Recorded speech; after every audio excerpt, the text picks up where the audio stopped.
Salutations, it's your main man, Hey Auntie, and I'm back in this bitch once again. And today we're here to talk. I just wanted to evaluate and kind of just like have an open reflecting reflection with myself on the internet because where's the best place to post your intimate thoughts and let everybody know what you're thinking? The fucking web. So here I am, and today I'm gonna ask you guys, no, y'all are gonna sit here while I ask myself questions. That's what we're gonna reflect. That's what we're gonna do, bro. I've been just thinking about is like, okay, it started with this running joke that I have with my sister, and it's called White Girl Wednesdays. Now, I'm not gonna sit here and fucking suck your dick and be like, well, I love white women because I don't have a problem with anybody, but we just joke that specific we don't show love except for on Wednesday just because it rhymes. But anyways, I was just thinking to myself like, why do I like white women? And I was thinking this to myself because I was listening to the Laverne Cox podcast, and she was talking about black women having worth, and I was like, yes, she's hitting all the points. She's giving me Chris energy, Kiera energy, big telling me what I need to hear and not what I want to hear shit. And I was enjoying it so much, and I was just like, she was like, if you don't know how to, basically, she was doing what I tell everybody. If you don't know how to do something, just ask yourself or just like say it as a statement and make it make sense. The conversation was basically about why do people have these certain ideologies, especially men. And with men, she was hitting so many points like, why does a man just is born and expect that he is entitled to X, Y, and Z because that's the social norm, and that it's just and how I was just I was absorbing so much basically, and I was just sitting there to myself. I was just thinking like, yeah, like a lot of dudes just do certain things just because society says so. And I know there's a bunch of niggas out there that just don't care or don't even listen to that kind of stuff. But it's like I know that the majority always fucking wins, bruh. And I know there's more niggas that don't have a solid mindset than the niggas that do.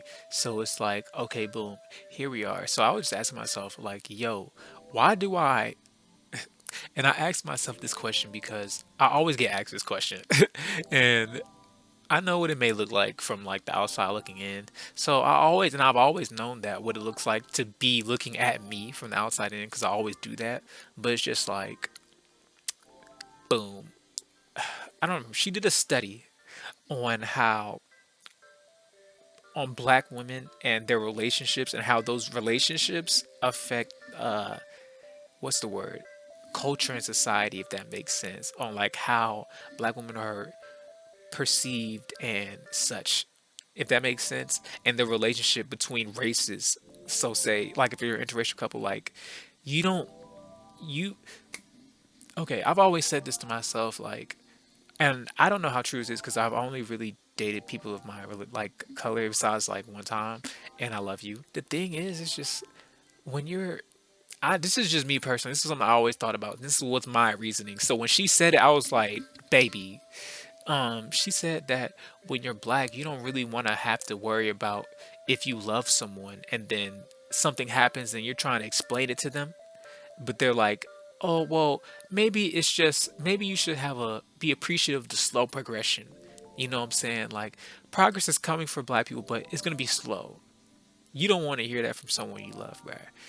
That would just tear you apart. Like, I don't want to have to worry about you caring about my humanity. Oh my God, please listen to that podcast. Anyways, basically, I'm here to talk about how we love emo alternative girls, and I'm gonna tell you why.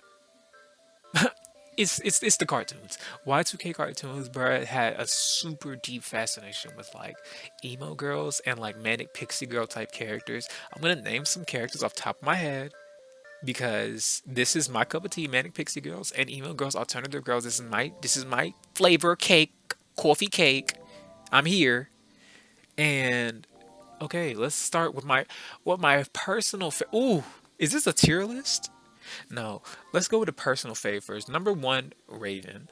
Number 2, Shigo. I mean, okay, and that's where the list is gonna end because I don't feel like doing this anymore. But anyways, I'm not even gonna hold like nuts because I know we've all been there.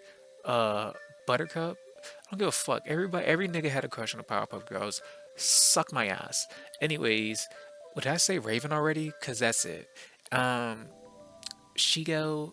Who else? Oh my God, there's so many people, and I literally cannot think of right now. But it's just like it's just something that has been fed to you so much, and I think it's just because of just when I want to say if this is like 2000 2006, right? 2006, and niggas who are making cartoons for Cartoon Network, Disney Channel, Nickelodeon are probably like 2030. Niggas probably grew up in like the 80s or the 90s. So they know, and it's just like I understood like I didn't understand what it was until I was older. Because when I was younger, I was always like, when I was about, the first memory I have of liking a girl was either Buttercup, Hinata from Naruto, or just any like pale girl with black hair. I kid you not. Like I literally remember saying to myself, "Pale girl, black hair," and I didn't know what it meant to me until I got older and I just started to ask myself these questions, like, "Why do you like that specific thing so much?" And then that's what I in the video I recorded before this. It went to a tangent, but that's what I was getting about. Why do I like people that look that specific way? Not that, like, and that's all I'm gonna put on that because I don't feel like starting a tangent again. But basically, bro, it's just like we grew up like watching a bunch of like manic pixie girl, emo girls. Like, bro, you Scots. Oh my god, I'm gonna put some more pictures. Yo, editing Evan, put some pictures in here, bro, because I can't do this off the top of my head. Help me out, bro. God damn, bro, what are you good for? Anyways, um, yeah, Manic Pixie Girls are real my cup of tea. Scott Pilgrim. I remember I watched that latest here, but I knew what it was, and I didn't know what the word was for Manic Pixie Girl, but I always knew what the concept was. A girl with exciting hair that is colored, and that's the first thing I remember when I was younger. I was like, colored hair is it? It excites me, and not even in a sexual manner. It's just like, oh my god, like that's different, or like, oh, she might be herself. At least back then, when you was dyeing your hair, it was more of a statement, of a personal statement, more than it is now. Now it's just like, okay, you dyed your hair, but back then it was just like, ooh, she's different. She's etchy. I don't know, and I think I'm done talking now. So, yeah, listen to Laverne Cox podcast. I think that's all I'm gonna say for today.